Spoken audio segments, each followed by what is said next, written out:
তো আবার solo seeker রয়ের মধ্যে এসেছে এবং অ্যাটাক করেছে জিমি উসোকে। কিভাবে অ্যাটাক করেছে সেটা আপনাদের বলি। রয়ের মধ্যে এলি নাইট এবং জিমি উসোর ম্যাচ কনফার্ম হয়, আর এটা রিম্যাচের জন্য ছিল, মানে রিম্যাচ ছিল। এই ম্যাচে এলি নাইট এবং জিমি উসো কম্পিট করতেছিল, কিন্তু রিং সাইডে জে উসো ছিল। ম্যাচটা যেমনই ছিল, ম্যাচের এন্ডিং এ কি হয়েছে সেটা আপনাদের বলি। জে উসো এলি নাইটকে ডিস্ট্র্যাক্ট করে এই ম্যাচে, আর এই ডিস্ট্র্যাক্টের কারণে জিমি উসো এলি নাইটকে রোল আপ করে 1 2 3 শকিংলি এলি নাইট এখানে হেরে যায় এবং জিমি উসো জিতে যায়। আজকে বলতে পারবো জিমি উসো এলি নাইটকে ডিফিট করেছে।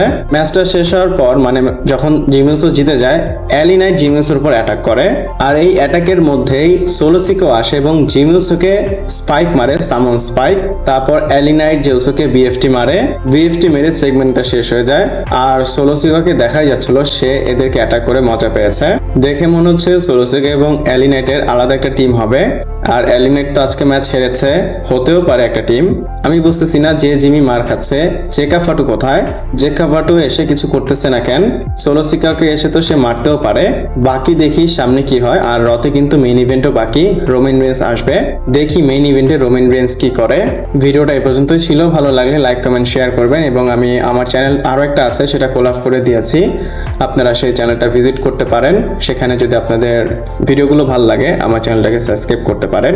পরবর্তী ভিডিওতে আবার দেখা হচ্ছে।